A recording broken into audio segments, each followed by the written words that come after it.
Today we're going to be painting this waterfall by painting the water mainly by leaving the white of the paper. At one point this painting may look like it's going on the wrong direction, but stick to it. We will put the rocks, and then with a few grays and blues the water will start appearing as if it's moving. So let's start painting.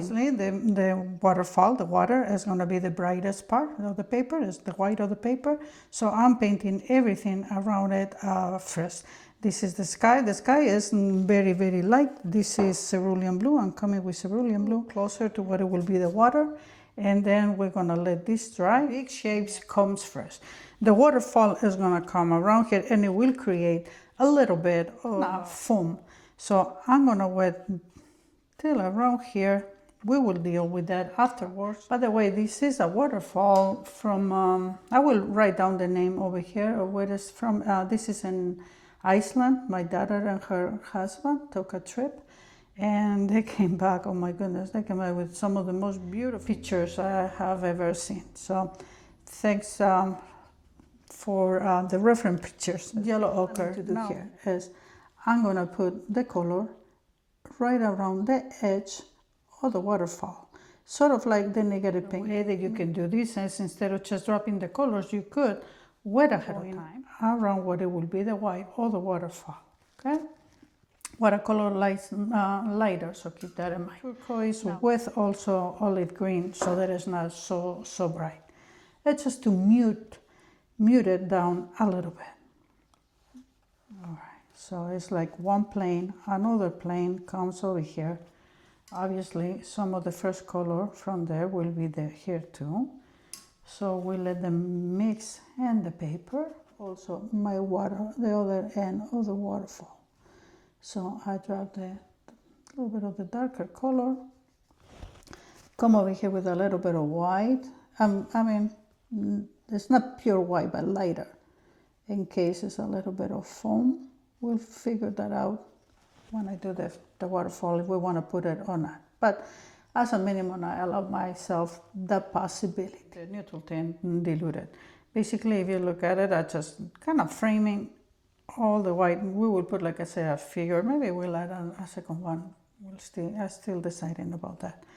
I am kind of framing everything where the waterfall will be. By the way, if you will like the tracing and reference picture for the painting, they are on my Patreon, and I will link I will put the link in the description for you. Neutral tint, water. Again, this is a principle that happens all the mediums. We try to put our darkers closer to our lighters to make them pop. So it is kind of like a ridge right here of rock. So I darken that out. And then I go with water and I soften some of this in the top. We are building our values right now, and the change will give us creating more and more of the shapes. I'm starting to give directional strokes as well, meaning if this has to curve, then I'm curving it out a little bit now. Then I go with water to blend this out. We allowed first the colors to blend in the paper, but now I just want some of the darks to stay in certain places. That's why I come with dry paper, and then just by bringing my water where I need to, I have more control of where I want that to go. And now what I'm gonna do is bring the India Sun Blue with a little bit of the olive green and some neutral tint. I'm coming darker in this area. I go with water down the bottom. I know that right now it looks a little bit weird, but bear with me. This is just gonna make sense in just a minute. You see, it's filling up very, very nicely. So let's all this dry, and let's start working on bringing a few, not many, but a few details. So this is looking pretty good. This is all dry. Believe it or not, yeah, we got a big white of the paper, but you can already kind of show that it's the waterfall, and wait till we make the water. But before we do that, it looks a little messy. It needs to look messy if it's going to be rocks. And now we're going to put a few darks, very, very darks, now that everything is dry. Let's just do a little bit of uneven carving here, some of the rock. We need to do like if this is a big like for the rocks. And then we want a lot of hard edges to make it look realistic. Hard edges, and it's what is giving it those what it looks like rocks, because this is going to be a rock that goes in that direction. All right, so this is the shadow. Okay, this shadow needs to be quite a bit darker. So let's bring more neutral. We got a darker color. Now I come with the yellow ochre and olive green, but more concentrated, and then I start separating some of these crevices of the rocks. Now I am suggesting, I am not describing and painting every single rock. This is just suggestions, and by doing the suggestions, we're gonna end up with a better result, especially in something that we are trying to get that is massive. We put every detail, it will be boring. We're in here, I don't know, like I mentioned before, I don't know how high or low I will go, so I'm giving myself a little bit of water here, but I need to start darkening this area, so I come with the water here. Same colors, both the yellows, and I bring them down. Now I'm coming here with the olive green and turquoise, bringing it down. Water, bring this color down a little bit more. So if I got some of the green over here, let's just bring some over here as well, all into the shadow, and coming down. And now right away I go with water. I'm using a very, very soft edge, soft brush, because I don't want to take that one away. So this part here needs to be a little bit darker. So let's just bring more neutral tint. And now I blend. First on the bottom, because this is important to keep it light, and then I blend around here too. Once this is dry, I will come and put a few hard edges here. So I'm going to do now the same thing on this other side, but because it's very similar, I'm going to fast forward.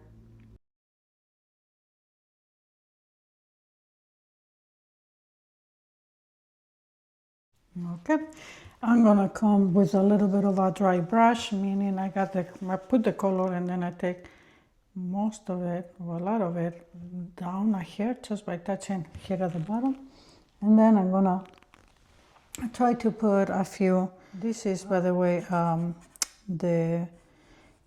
ochre, yellow ochre, and with the olive green. You can help it by putting your finger underneath there, and then helping release some of that. Okay. I'm gonna do the same thing, a couple around here. And now this is where the magic is gonna happen. We're gonna start making, start things moving. We're gonna paint the water. Now we're gonna go with our grays and the metal, and then some of the areas, and the white, pure white of the paper.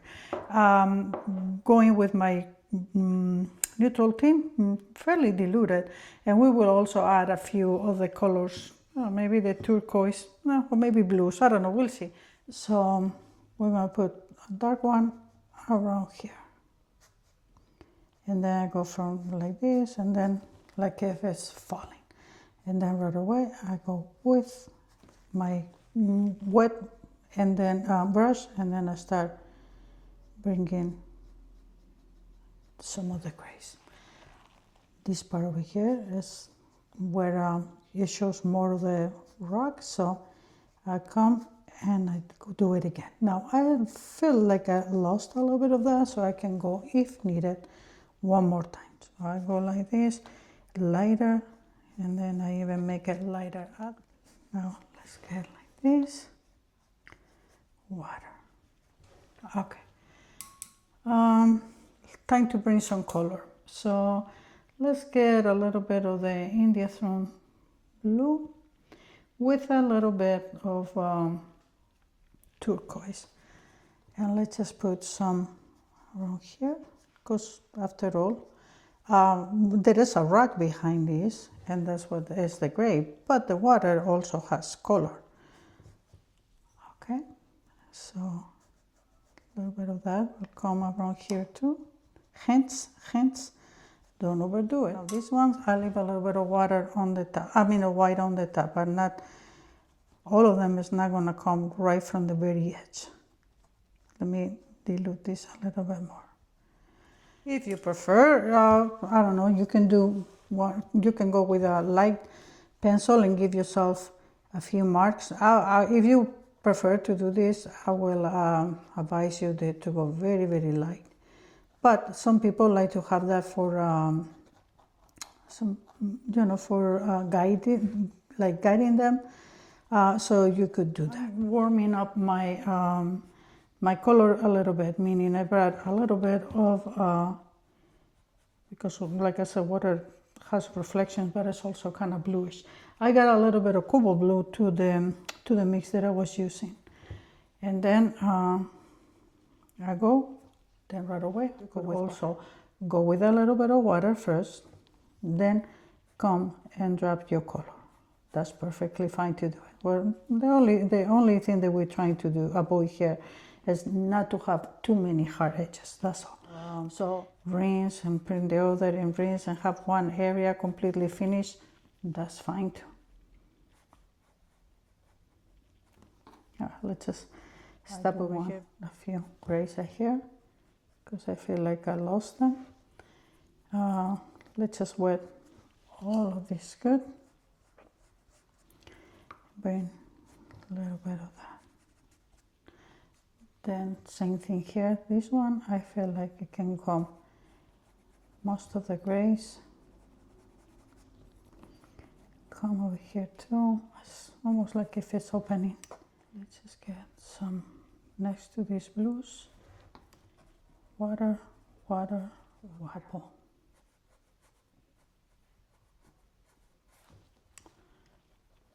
Water, water, water. All right, this is getting a little repetitive, so let me fast forward so that you can continue to see me, but I don't take too much of your time.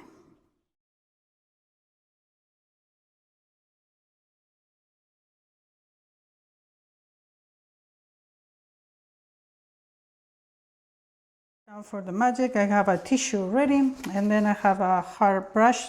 I've been asking a lot about this. This is silver Bristol. This is the 1902S bright, and this one's left a little bit of color. They are harder than watercolor, but they are not as hard acrylic or oil.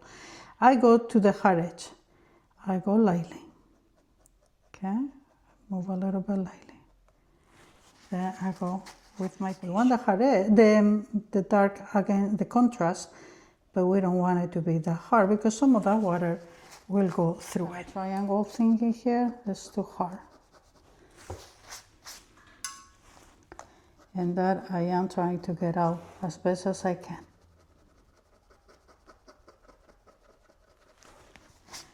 All right. Again, I'm boring you, so I'm gonna do that, and I'm gonna do this other edge. I'm gonna put it in fast forward.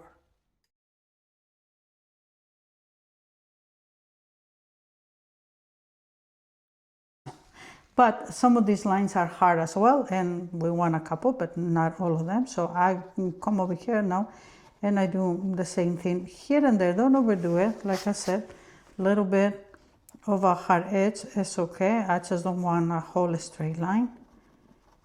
And again, that makes it look slightly more natural. Thin brush, this is my number 1 Escura Perla.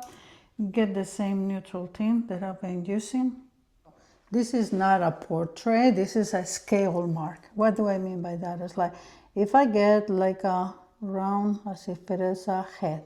So I'm doing all in one go. The only difference is that I'm gonna come now with some water, and in some areas I'm gonna have it a little bit lighter than in others. And all these together like another, and voila, we have a person just for scale. There is a big soft brush that has a lot of water.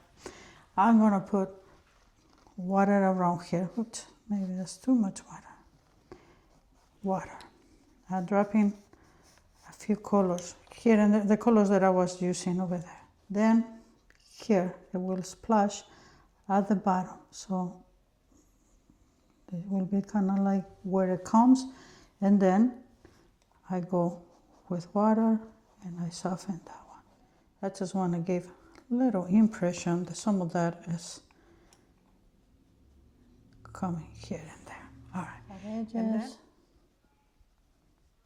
Allow some of that other color to that we apply down to show. It will make it feel now more like with that. Some of the colors that I was having in there. Maybe bring a little bit more of a yellow ochre to warm it up. I'm gonna put a couple dry brushes, dry brush hints over here to finish this up. These places are very rock. I mean, it has a lot of rock. So, but sometimes, you know, vegetation that grows around it. Let me know what you think of this way in the comments. I will appreciate if you give me some feedback.